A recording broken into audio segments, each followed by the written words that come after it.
At one point, my father told me, we're going to start doing business with a man from Egypt. He said, and this man is from Cairo, Egypt. I said, oh, this is good. He said, and he's a Muslim. And I just stopped like this. I said, what? A Muslim? No way. No way do I want anything to do with that. I told my dad, no way, I'm not going to do it. And he insisted. He said, I want you to meet this man. He's very nice. He said, I want you just to meet him. I said, all right, I'll do it for you, but I'm going to do it my way. I'm going to go to church. And it's going to be on Sunday. When I come out of the church, I'm going to have my Bible under my arm. I'm going to have the salib. I used to carry a big cross. I'm going to have my cross with me. And I'm going to have my hat that says, Jesus is Lord. And I'm going to have my wife, born-again Christian, with me. And we are going to get this demon, devil, infidel, Muslim, and we're going to show him Jesus. And this is a true story, by the way. We went to church.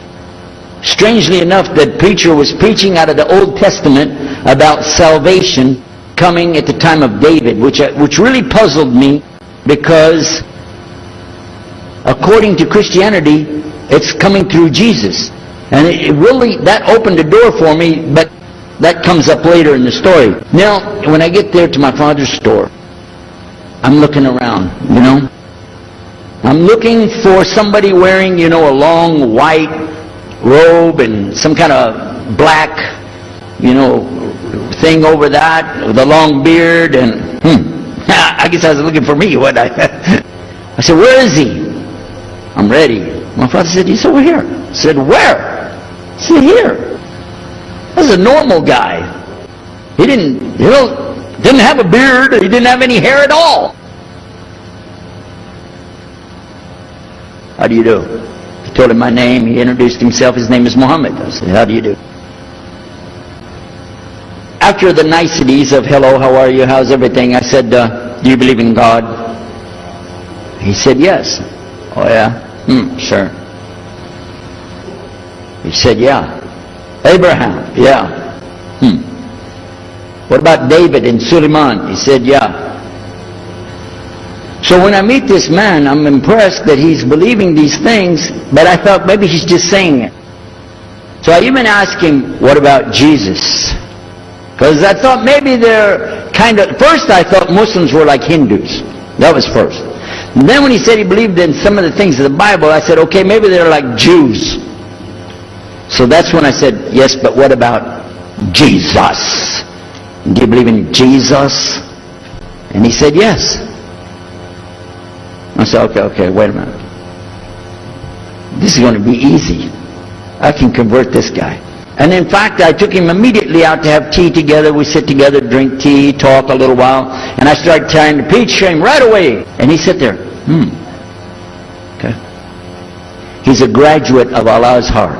And he's like this. During Ramadan, some of his friends that he was staying with, they had to move their apartment around or something. And he was going to go stay in the masjid for itikaf in Ramadan. It's normal. We didn't understand. I thought he has nowhere to go. And I told my dad, this man has nowhere to go. And my dad said, no, he's got money. I said, no, he doesn't. Dad, I'm telling you, he has no place to go. I heard him say he's going to go live in the mosque. So I said, let me offer that he can stay at our place. And my dad said, no, you don't do that. That's not right. I said, no, I'm going to offer it to him. I went to him and I said, how would you like to come stay at our place? He said, no, I want to go and stay there. I want to stay in the mosque, and it's something good. I said, oh man, look at this poor man. Please come and stay in our house. And he said, no, I can't. I need to go stay over there. So I told him, listen, no. I want you to come and you can pay. You can pay money and stay with us. He said, how much? I said, $15 a week. Which in America is like nothing. And then he kind of hesitated. I said, and we'll pay for all the food. He said, okay. All right. So he came and stayed in our house. And I said, well, now that's good. I'll travel with him and go with him in places, and he'll see and he'll learn about Christianity. Over a period of time, I came to learn a lot of things. In fact, I tried to debate with him about many things, but he was so wise and well educated that he could see what I was doing and he would take it easy and let me win every debate. But if he wanted me to lose, I was going to lose. This was how well he could handle it. Now look, I have 2 visitors in my house. One is a Catholic priest, the other is a Muslim. And I'm thinking I can get the Catholic priest and convert him to be a Protestant. At the same time, I'm going to catch the Muslim and bring him over to Christianity. High aspirations. But it didn't work. Some strange things began to happen. We would sit around the table at night to discuss what is the Bible and what's the salvation. My father has a Bible. It's called King James Version. But I work out of a different one that I've had since 1953. It's called the Revised Standard Version. So I began to preach out of mine, which doesn't match. And my father said, no, it's this way. I said, no, it's this way. Now my wife comes up with her Bible from Jimmy Swaggart. It's called The Good News for Modern Man. The Catholic priest, he's got another Bible. And I never even knew about this subject until then. And he's saying this, and I'm saying that. My father's saying something else. My wife's on something else. And all the time, Muhammad the Muslim is sitting over there like this. So we asked him, I guess it was me, I asked him, I said, well, how many versions of your book, your Quran, do you have? He said, the Quran has no versions. There's only one. It's original. It's in the Arabic language. This is the book that has no doubt. Hudal al-Muttaqin. It's guidance for those who have taqwa for Allah. So when he's telling us that the Quran is one, I'm going, huh? And it's in the original language. We still have it.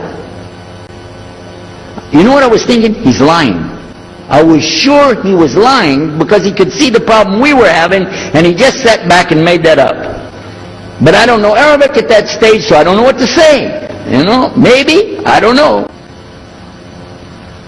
And he left it at that. He didn't try to preach. But it put a big doubt in my mind now about, we got all these books, he's got one, and la rayba fi, no doubt in it. So another time we had another discussion that came up. Now this time I went to the other preacher who had the cross. And I was asking him, I want to be able to explain the Trinity. He said, you know the Trinity. I said, yeah, I know. But I want to know the way to explain it so a human being can just understand it. He said, okay. It's like an apple. Just take an apple. The apple has a shell around the outside, the skin. Inside is the meat. Inside of that is the seeds. Okay? 3 things, 1 apple, that's the way. I start going back, I'm going to tell this Muslim about the Trinity. But on the way, I remember his arguing with me, his way of debating with me. I said, no, he's going to tear me apart. As soon as I say seeds, he's going to say there's more than one. So it could be 7 or 8 or 9 or 10 gods all rolled into one. No. It's got to be special. It doesn't work like that. Let me go back and try again. So I went back to him. I said, what if he says there's more than one seed in there? He said, okay. He said, okay. Forget the apple. I said, okay. It's like the babe, the egg. Use the egg. The egg has a shell. Inside of the egg is the white. Inside of the white is the yellow. 3, 1 egg. That's it. That's good to go. Now I start going home again, and it hit me. Wait a minute. The egg could have a double yolk. God becomes 4, just like that. I'm not going to ask him again. So at the market one day, I saw a man, and I was talking to him because I was listening to some things that Muhammad had told us about the belief in Islam. Allah is one. And so I was telling this guy, you know, I got some doubts about the Trinity. He said, you a preacher, you have doubts? I said, yeah, it doesn't make any sense. It doesn't make any sense. How could 3 be 1? He said, okay, look. You see me? I'm one man. I said, yeah. See my wife? Yeah. It's one person. Yeah. See my son? Yeah. 3. 1. One family. It's the family of God. Use that. I said, there you go. The family of God. You don't get very far on that one, and you realize right away they could have another kid just like that. But worse, they could get a divorce. You want a God that can get a divorce? Huh? So we ask Muhammad, we say, okay, what do you say about God? What do you think he said? أعوذ بالله من الشيطان الرجيم بسم الله الرحمن الرحيم قل هو الله أحد الله الصمد لم يلد ولم يولد ولم يكن له كفوا أحد. Boy, that's exactly what I already think, but I can't admit that. But I could see for sure God is only one, and that, so I totally forget the Trinity thing. My dad never did believe it anyway, so he had no problem with it. The priest asks the Muslim, can I go to your church with you? The mosque. He said, sure, come on. Well, he went, and they came back. So he took the priest aside, come here, come here. What do they do? What do they do in there? Tell us, what did he do? He said, no, they just stand there like this, and they pray, and they leave. I said, what? They pray and leave? He said, yeah. Okay, what kind of music do they have? He said they didn't have any music. No music? How in the world are you going to worship God without music, man? So I asked him, Muhammad, you guys don't have any music? He said, no. So then the priest asked again another time. He wanted to go back to the masjid again. He went, this is middle of July, 1991. He went to the masjid. So they didn't come back. All night we're waiting. What happened? Very late they came back. And when he came in, I looked. There's Muhammad. I recognized him. Who's the guy with him, though? He's wearing a white jalabiyah, white dress like this. Has a white pillbox cap on his head. And I looked at him and I said, Pete.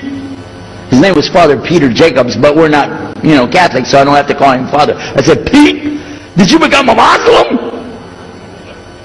He said, Ashhadu an la ilaha illallah, Ashhadu Muhammad Rasulullah. I said, oh my God, this is too amazing. Now here I'm preaching to the people and I'm trying to change what I'm saying, and here's a priest just became a Muslim. My father's saying it's a good deal, it sounds all right to him, and I don't know what to do. So I decided I'll talk, make mashura. I talked to my wife. We have an apartment upstairs. We were in our apartment up there, and I'm telling her, a priest became a Muslim today. What is that? And can you imagine what they were saying about the Quran and saying about this and so and so? All of a sudden she said, I want to get a divorce. Whoa. It's not the subject, but what happened? She said, no, all this talking about religion and talking about Islam, and so I can see. I said, oh, no. No problem here. No problem. I said, you thought I was just observing somebody else. No, I'm not interested. Trust me. I don't want to be with those Muslims. Last thing I want to do is be with a Muslim. No way.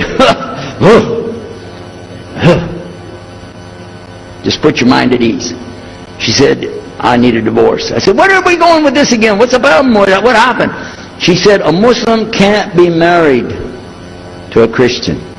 I said, what? No, wait a minute, hold on. I don't, look at me. I'm telling you, I swear, I don't want to be a Muslim. Okay? And even if I did, don't you remember what he said? A Muslim man could be married to a Christian woman. It's not a problem. But I'm not saying I want to. I'm just saying it's not a problem. She said, that is the problem. A Muslim woman can't be married to a Christian man. I want to be a Muslim, so I need a divorce. I'll never forget, I was sitting right on the edge of the bed, just sitting there, and I almost fell over. I said, at last, I can tell the truth. I can say it. I didn't realize that she liked the idea. I was afraid. I said, okay, the good news is, I too want to be a Muslim. You know what she said? I don't believe you. I said, no, really. I was just saying that because, but for sure, just so you know, I want to be a Muslim. I've been thinking about it. I want to be a Muslim. We're both going to be Muslim. Alhamdulillah, this is going to be great. Right? You know what she said? I don't believe you because you're either lying right now or you were lying 5 minutes ago when you said you didn't want to be a Muslim. And either way, I don't want to be married to a liar. So get out. So I started leaving. So I went to get to Muhammad and I woke him up. I said, come, you and me, we got to talk. Come with me. And we went outside the house and we walked those country roads until the time for the dawn, the sun to come up at dawn. And all that time I talked to him about What's it like to be a Muslim? How do you have to believe? What do you have to do? Let me hear all of it now. And no more playing a game. I'm not debating, I just want to know. Just tell me. Just tell me what's Islam. I need to know what I need to do. And he told me everything, and I realized this is it. I got to make a decision. This is a big deal, though. And he told me, okay, this is up to you. You have to go make a choice for yourself. I can't help you. I said, oh my God. So when he was praying Fajr, I decided, I've been watching this man praying this direction with his head on the ground. It's so beautiful to see a man humble himself, put his head on the ground to the Rabbil Alameen. Let me try that. So I sneaked off somewhere where nobody could see me, illallah. And then I found a place, a board there, you know, and I bowed down on the ground, and I put my head down on the ground on that board there. And by the way, I'm pretty good at speaking, especially in prayers. I used to make so long a prayer, they wouldn't let me say the prayer at Thanksgiving because the food would be cold. Okay? So, but I put my head on the ground, and only these words came, no more words, just this. Oh God, guide me. That's it. And I was thinking, well, I got to say more than that. Nothing. Oh God, if you're there, guide me. That's it. I talked to my wife, I talked to my father, I made a bath, and at 10 o'clock that morning, I went in front of this man named Muhammad and this new man named Yahya, who used to be the priest, and I said, Ashhadu an la ilaha illallah wa ashhadu anna Muhammad Rasulullah. Immediately after that, my wife did her shahada. Ashhadu an la ilaha illallah, ashhadu anna Muhammad Rasulullah. A few months later, my father did his shahada. Ashhadu an la ilaha illallah, ashhadu anna Muhammad Rasulullah. Step by step by step, we saw so many people enter into Islam. We wanted to tell the whole world what is Islam. We wanted everybody to know the real Islam. I said, how could this escape our knowledge? How could we not know about this great and wonderful thing called Islam?